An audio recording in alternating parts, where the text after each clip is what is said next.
Nação flamenguista, parece que agora realmente vão querer organizar o futebol brasileiro, né? Parece, né? E a questão do fair play financeiro cada dia ganha mais expectativa. E agora parece que o presidente da CBF está colocando as coisas para frente, né? Inclusive, tem alguns clubes que não gostaram da ideia e não assinaram, né? Entre eles, como sempre, o Corinthians, o Atlético Mineiro, né? Isso aí não é novidade, né? Não tem como o mal pagador querer que bota uma lei para ele pagar. Isso aí ele não vai querer, né? Isso aí faz parte, né? Mas agora, pessoal, muito se pergunta, será que o fair play financeiro só vai favorecer o Flamengo? Porque o Flamengo é organizado, o Flamengo tem as contas em dias? Não, pessoal. Claro, o Flamengo vai ser favorecido em algum sentido, né?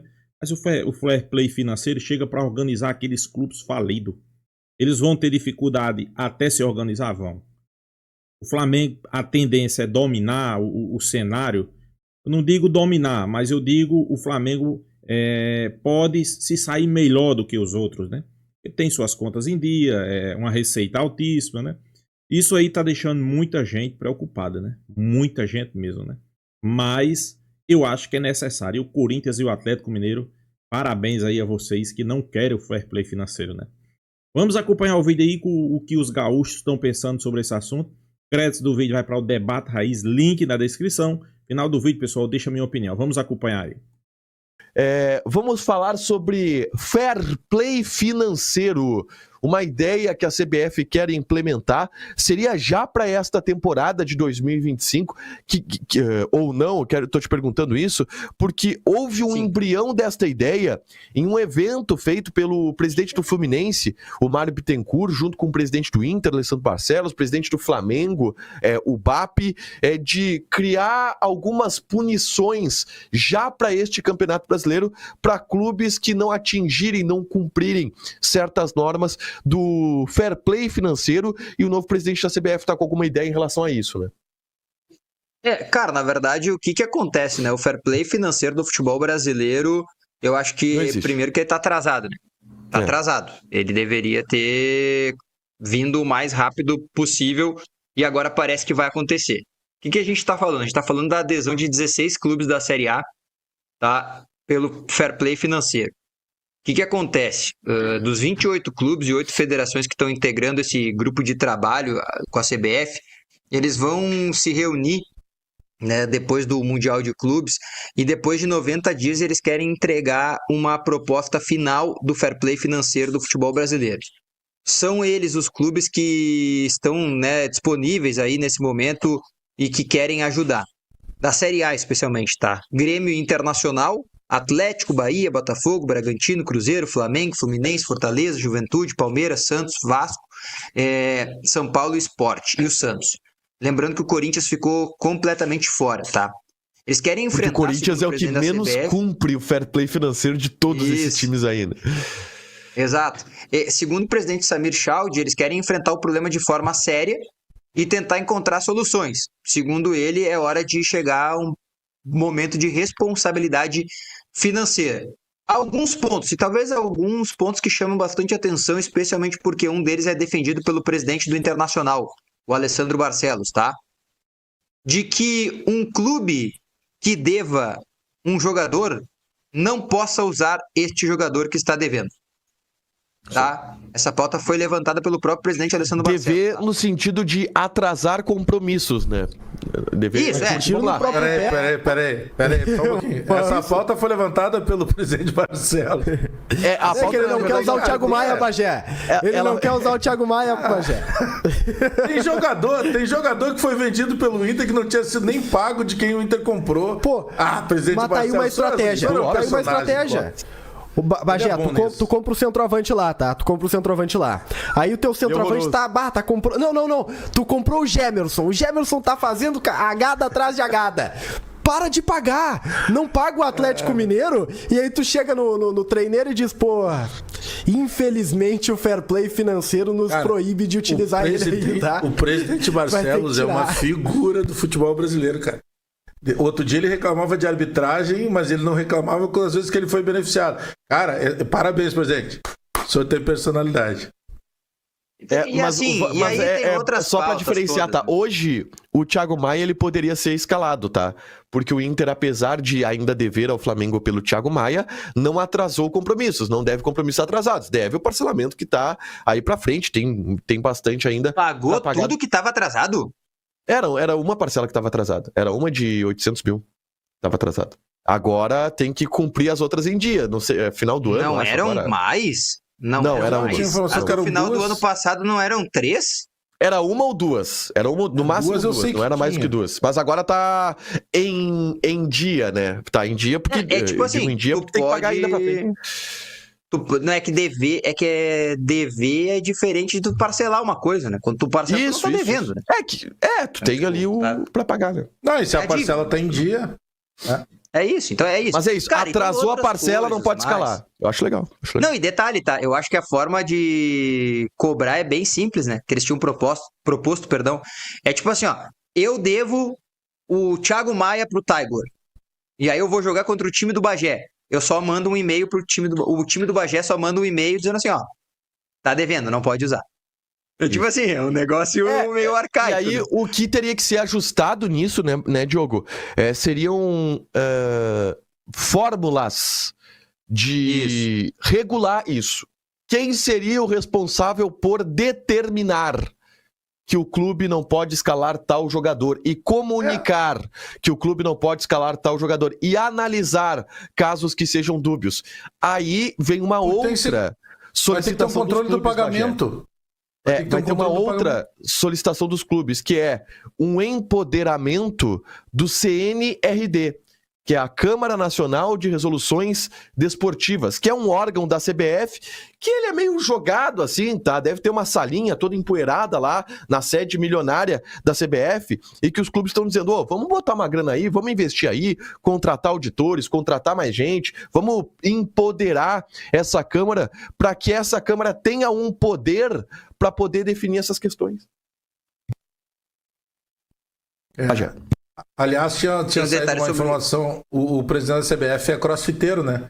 O Chaldi, né? Ele é dono do crossfiteiro, jiu-jiteiro, corredor de kart, ele é atleta. Ele é pica, tá? Ele é pica, mas... Ele é cross... Bagé, se eu fosse multimilionário, eu também ia ser, Bagé. Eu ia ter tempo, pô. Eu ia ter tempo de fazer tudo. Ai, cara, mas não, que agora os caras estavam reclamando lá, os caras já estavam vasculhando a vida dele lá com um investimento muito alto que aconteceu nos últimos meses na academia de CrossFit. Cara, o cara ficou público, ele se ferrou, porque se ele espirrar, os caras já dizem que ele tá gripado. Tem um detalhe que não foi exposto, por exemplo, assim, a gente tá falando de jogadores que são atuais do clube. Por exemplo, eu acho que teria que ter um impacto nesse fair play financeiro para o caso do Grêmio, por exemplo. O Grêmio deve o Cascavel, pelo Bitelo. Sim. E aí, qual é o impacto de quem deve um jogador que já foi vendido? Por exemplo, o Grêmio deve o PP. Aliás, essa coisa do PP é ridícula, né? O Grêmio deve 700 mil reais pro PP, no caso pro Cuiabá, e quer parcelar em 20 vezes. Quer parcelar em 20 vezes. Parcelas de 35 mil. Cara, para. O Grêmio tá de piada. Tá? Não, o presidente podia chegar, Diogo. Aí não deu. O presidente podia chegar e já ia ser feio, tá? Para os padrões financeiros que o futebol trabalha, 700 mil diz assim, posso quebrar em 2? Te dou uma agora e os outros 350 mês que vem. Cara, ainda era aceitável, mas em 20 vezes, a gente tá falando de futebol, a gente não tá falando do nosso salário. Não quer pagar, né? Não quer pagar. É o cara que não quer pagar. É o cara que não quer pagar. Porque é verdade, tem que ser criado um dispositivo para essas vendas que não são repassadas, que dá muita treta, né? O Inter tava com rolo com o Zenit em relação a isso. O Corinthians é o clube que deve para meio mundo esses percentuais de pequenas vendas. Deve e não paga, né, pessoal? Tem isso também, né? O Corinthians é aquele time que deve e não paga e toda janela de transferência tá ativo, né? Eu acho que deveria ter alguma cláusula, né? Tá devendo, você não pode contratar. Simples. Tá devendo, não pode contratar, não pode utilizar o jogador. Eu acho que resolveria muitos problemas, né? Mas claro que o Corinthians, Atlético Mineiro, Botafogo vão ser sempre contra, né? Teve uma treta também Inter e Corinthians pela venda do Moisés, que o Inter queria repassar. Isso tudo precisa de um órgão independente que regule, né, que regulamente e que seja de alguma forma confiável e tenha credibilidade para fazer isso. Matheus, antes dos próximos comerciais. Que eu acho tudo muito bonito, mas a gente sabe que na prática as coisas elas vão para outro caminho, né? E ainda mais quando os gigantes não têm interesse, gigantes midiáticos, tipo o Corinthians. O Corinthians não tem interesse em fair play financeiro porque os caras estão andando. Daqui a pouco o Flamengo também não vai ter, Palmeiras não vai ter, Botafogo não vai ter. Eles querem gastar porque tem condições de gastar e dane-se a regulação. Exato. Fair play é pra quem tá sem grana. Isso, olha só, fair play é legal pra quem tá sem dinheiro. Só um detalhe, Tiger, eu achei que no Super Mundial a gente ia ter mais movimentos de janela e isso atinge fair play financeiro. Eu achei que esses times do Mundial especulariam jogadores de lá. Sei lá, tipo o Oruan Reds lá, o Urawa Reds. O Oruan é trap, né? Cuidado. É tipo o Oruan, aquele time lá, né, Magé? O cabelo tá até vermelho também. Também é vermelho. O cabelo tá vermelho também. O Urawa Reds, eu pensei que a gente ia especular jogadores assim, mas tá sendo o contrário, né? As especulações estão saindo dos gigantes pros nossos. Não vai ser um mercado, pelo visto, que a gente vai explorar, porque todo mundo lá tem muito dinheiro. Então, é preciso ter uma agência reguladora desses gastos, porque daqui a pouco já vira bagunça, como tá virando bagunça, e a diferença técnica entre um e outro tá ficando cada vez maior. É que tinha que ser de cima pra baixo, né, cara? Eu não acredito nisso. Quando sentam pra conversar lá, continua aquela mesma lenga-lenga. Não tem de cima pra baixo. O Flamengo chega e diz, não, eu sou mais importante por isso, por aquilo, não sei o quê, porque eu tenho mais torcida. Aí chegou o Corinthians, não, mas na verdade quem tem mais torcedor sou eu. Aí chegou outro, não, mas na verdade quem vende mais pay-per-view sou eu, do Palmeiras. Cara, e infelizmente a dupla Grenal não tá nesse pelotão, né? A gente tá à margem da sociedade que movimenta o futebol brasileiro hoje. A gente tem que se contentar com alguns refugos, quando a gente tenta algum jogador melhorzinho, o risco e acaba se confirmando de perder para outra potência financeira. A gente perde jogador hoje para o mundo árabe. A gente não perde mais para a Espanha, para a Itália, para o mercado inglês. Então é complicado. O nosso campeonato é o quê? Ver quem é que fica na frente de quem no Campeonato Brasileiro. Olha só, deixa eu dar um... Super Mundial rapidinho. Vai. Desculpa, Otago. Não, vocês estão querendo o programa hoje, hein? Já é 53. Não, eu prometo. Não, pelo contrário. Olha só. O Super Mundial ele vai fazer uma coisa. Eu não sei se vai acontecer isso, tá? Mas eu tô visualizando essa possibilidade. O Atlético de Madrid quer levar o Richard Rios por 40 milhões de euros. Outros jogadores brasileiros estão sendo avaliados também por clubes europeus, da Arábia e do segundo pelotão da Europa, tá? O que eu tô querendo dizer? Esses clubes brasileiros que vão pro Super Mundial, eles vão ganhar uma Babilônia por ir para a competição, e é mérito deles. Vão vender muito bem jogadores, vão chegar aqui e vão inflacionar as compras e as vendas. E eu não sei se os clubes que talvez nunca conseguirão chegar no Super Mundial, eles vão ter esse patamar. E o quanto isso vai se diluir em 4 anos.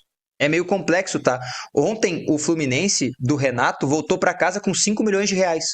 Por 90 minutos. Empatou e ganhou 5 milhões de reais. Se tivesse vencido com o gol do Everaldo, eram 11 milhões de reais. A nada, assim, por ganhar um jogo. Então, assim, eu acho que eu quero ver o impacto disso no futuro do futebol brasileiro, tá? Veremos. Vai ter muito impacto, né? Físico também. A gente vai analisar isso no segundo semestre, que a gente vai ter uma maior ideia. Vamos falar aqui das AP. Pessoal, a situação do fair play financeiro, cada dia que passa, ganha mais forças, né?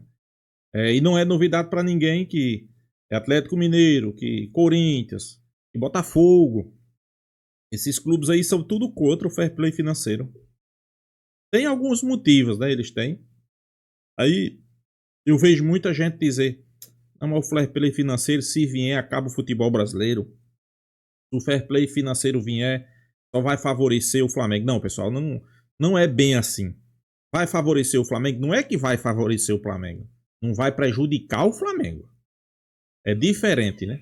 Uma coisa é favorecer, uma coisa é não prejudicar. Por que não vai prejudicar o Flamengo? Porque o Flamengo não deve a ninguém. É um dos motivos.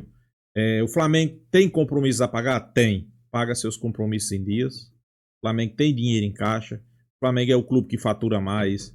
É o clube que arrecada mais. Então, isso aí ajuda. Ajuda. Por exemplo, se o Flamengo comprar um jogador, como eles debateram aí, né? Foi uma das ideias aí do presidente do Inter. Eu fiquei até estranho, né? Porque o Inter também teve aquele imbróglio com o Flamengo, não pagando Thiago Maia, não sei nem se botou em dia. Uma das ideias do presidente do Inter o jogador, você comprou o jogador, não pagou, o jogador não pode entrar em campo. O Flamengo vai comprar jogador e vai entrar em campo, porque o Flamengo paga em dia, né? Já Corinthians, Botafogo até hoje, pessoal, não pagou a Almada ainda. Comprou, já vendeu, usou e não pagou. Aí muitos dizem, não, a SAF é bom demais, a SAF reestrutura o clube, organiza. Será, pessoal? Não porque o Botafogo tá organizado. Quem foi que disse que o Botafogo tá organizado? Quem foi que disse? Tá com 2 anos e o Botafogo não faz relatório, né? Seu balanço, né? Eu quero ver na hora que surgiu o balanço do Botafogo. Por exemplo, quem foi que fez algo parecido como o Botafogo? Atlético Mineiro. Atlético Mineiro, quando se transformou em SAF, contratou, ganhou competições, chegou em final, inclusive o ano passado, de Libertadores, final de Copa do Brasil. Só que eles agora fizeram o balanço, né? E a dívida subiu e muito. E os donos ficaram preocupados, né? Porque estão vendo que não é bem assim como muitos falam, né? Transformou em SAF, o problema está resolvido. Não, pessoal. Nem sempre. Principalmente em clube grande. Se você tem a ideia de comprar um clube, você é uma empresa, chega num clube grande, que a dívida é gigantesca. Se você pensa de chegar e organizar o clube em 1 ano e ganhar títulos, como era o caso aí do Botafogo, né? O cara chegou aí, o Don Tchecho. Solução não é essa, não. Solução é a longo prazo. O Flamengo, podemos dizer que se transformou numa SAF. Você viu o modelo que o Flamengo usou? Quando o Bandeira de Melo assumiu, o que foi que ele fez? Bateu no peito, bateu na mesa, fez uma reunião e foi bem sincero com o torcedor. Pessoal, a partir de hoje, não tem dinheiro. O Flamengo está endividado. A gente vai pagar as contas, vai organizar, vai reestruturar. Vamos cortar o gasto mais da metade. Jogador que a gente ia contratar caríssimo, não vamos contratar. Salários caríssimos, não tem dinheiro para isso. Vai ser jogadores intermediários. E a torcida tem que comprar essa ideia para daqui a 10 anos a gente colher os frutos. De imediato a torcida ficou com o pé atrás. Ficou com medo, ficou preocupada. Mas comprou a ideia. O Flamengo sofreu, pessoal. O Flamengo teve ali mais ou menos 3 a 4 anos. À beira do abismo, à beira de ir para uma segunda divisão. Claro, o peso da camisa falou mais alto. O Flamengo nunca foi, mas sempre lutando para sair de uma zona de rebaixamento, né? Conseguiu até ganhar alguns títulos, né? Mais pelo peso da camisa. Mas colheu os frutos na frente. E ele fez do jeito que disse. Não contratava jogador caro, era jogador barato. Era pagando uma dívida aqui, pagando uma dívida ali. Enxugando as contas, aumentando sua receita. Aí eu pergunto. Aí sim é uma SAF responsável. O Botafogo fez isso, pessoal? Não, com 2 anos. Os caras, toda janela de transferência aí é 500 milhões, 600 milhões. Espera sair o balanço. E espera sair o balanço que vocês vão se surpreender. Corinthians, mesmo jeito, não paga ninguém, dívida bilionária. Os caras dizem que vai organizar. De um ano para o outro sobe a dívida em 800 milhões. Será que o torcedor aguenta passar 10 anos ali numa zona de rebaixamento, sofrendo, igual o Flamengo sofreu? E olhe lá se não for para a segunda divisão. Mas é isso, né? Vamos aguardar, vamos esperar se realmente isso vai acontecer. Não sei, né? Só o tempo dirá. Deixa a sua opinião, se inscreva no canal Fla News e até a próxima, pessoal.